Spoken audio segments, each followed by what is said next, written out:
Did I ever tell you the definition of insanity? It's doing the exact same thing over and over again, expecting shit to change. Those words came from Vaas, Montenegro in 2012. But the definition of insanity is doing the exact same thing over and over again, expecting shit to change.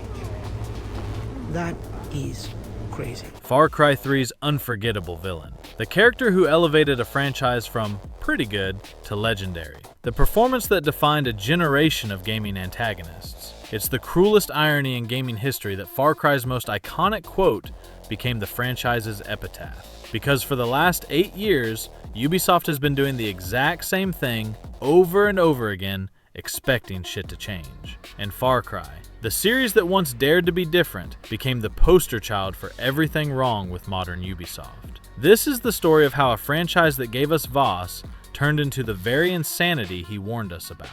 Far Cry 4 arrived in 2014, and it was fine. Great, even. You fought a charismatic dictator named Pagan Min in the Himalayas. The villain was memorable. Not Vaas level, but Troy Baker gave him dangerous charm. The gameplay was Far Cry 3, but bigger. More weapons, more animals, a grappling hook, rideable elephants. It was the same formula, but it worked because the formula was still fresh. Players didn't mind. It sold well. Critics praised it. Then came Far Cry Primal in 2016, and Ubisoft did something brave. They took a risk. Stone Age survival. No guns. Just spears, clubs, and tamed beasts. You played a beastmaster in 10,000 BC, fighting Neanderthals and saber-toothed tigers. It was weird. It was different. It used the Far Cry structure but made it feel new. Primal didn't sell as well as Far Cry 4, but it proved Ubisoft could still innovate within the framework. It was a palate cleanser, a proof of concept that Far Cry could be more than the same tropical islands and towers. For a moment, it seemed like the franchise had a future of evolution. And then, Far Cry 5 happened. Far Cry 3 launched in December 2012, and it changed everything. You played Jason Brody, a privileged tourist stranded on the Rook Islands after a skydiving trip gone wrong. Your friends are kidnapped. Your brother is murdered, and the man who kills him, the man who becomes your obsession, is Vaas Montenegro. Vaas wasn't just a villain, he was a cultural phenomenon. Michael Mando's performance was electric, unhinged, terrifying, and somehow magnetic. The definition of insanity monologue became one of the most quoted moments in gaming. He was on the cover of the game. He was in every trailer. And then, halfway through the campaign, you kill him in a drug-fueled hallucination sequence. He's just gone. Players were devastated. The rest of the game felt hollow without him. But that wasn't the only thing Far Cry 3 nailed. It perfected the open-world loop. Climb radio towers to reveal the map. Clear outposts to unlock fast travel. Hunt animals to craft bigger wallets. Unlock skills through an XP tree. Every mechanic triggered dopamine. It was perfectly tuned. The story was smarter than it had any right to be.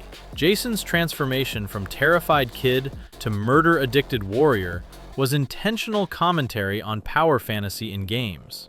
The final choice, leave the island or become its king, forced you to confront what you'd become.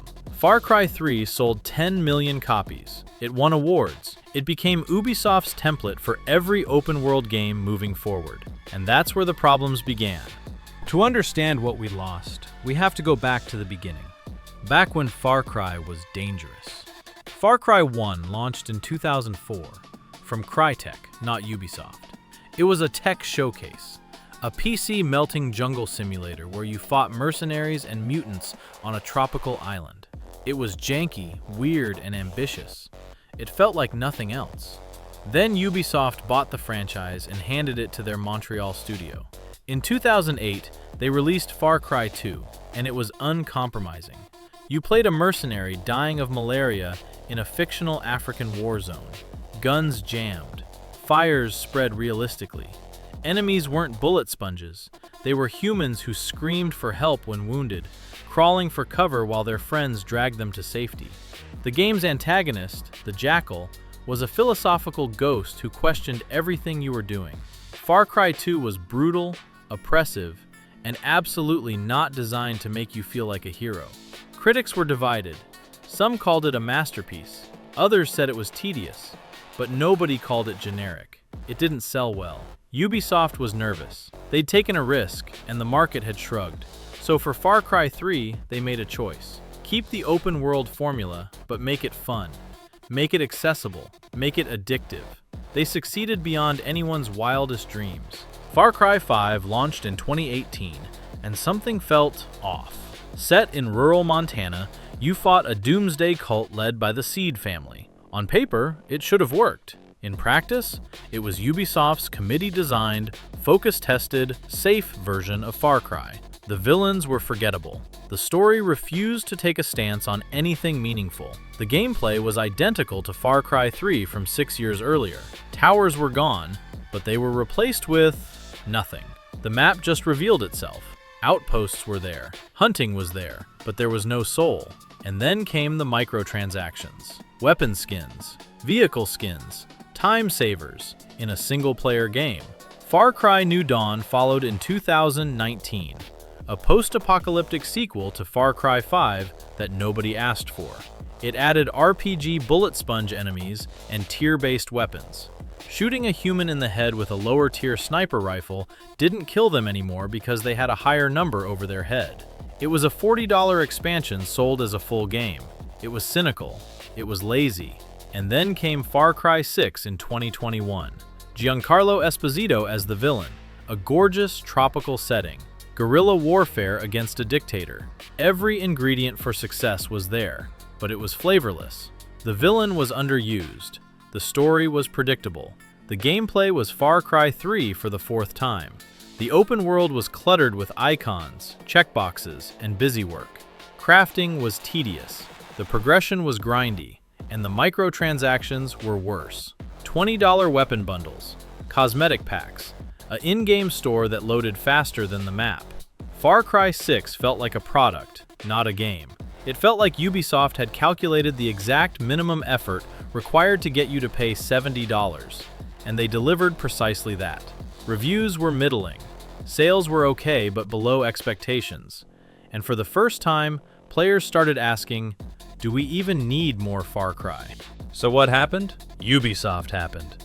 The same thing that killed Assassin's Creed's soul killed Far Cry. The same corporate mandate that turned every game into a checklist turned Far Cry into vapid slop. They found the formula in Far Cry 3, and instead of evolving it, they fossilized it. For 10 years, they've been selling you the same game with different coats of paint. But here's the uncomfortable truth. We bought it. Far Cry 5 sold over 10 million copies. Over 10 million! More than Far Cry 3. We complained about the towers and the bloat, but we climbed them anyway. We bought the microtransactions. We enabled this. Primal tried something different, and we ignored it. So Ubisoft learned. Innovation doesn't sell. Familiarity does. As of 2026, Far Cry's future is uncertain. There are rumors of Far Cry 7, but after the Ubisoft financial collapse and the potential Saudi buyout, who knows what happens to the franchise?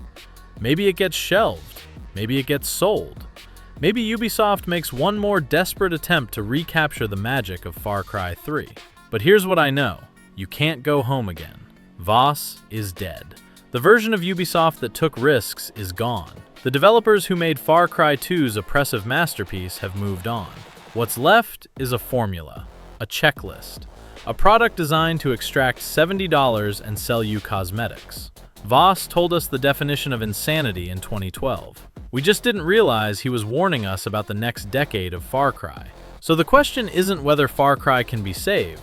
The question is, do we even want it to be? Or should we let it die with dignity, remembering the chaos, the madness, and the villain we'll never forget? Did I ever tell you the definition of insanity? It's buying Far Cry 7 and expecting it to be different.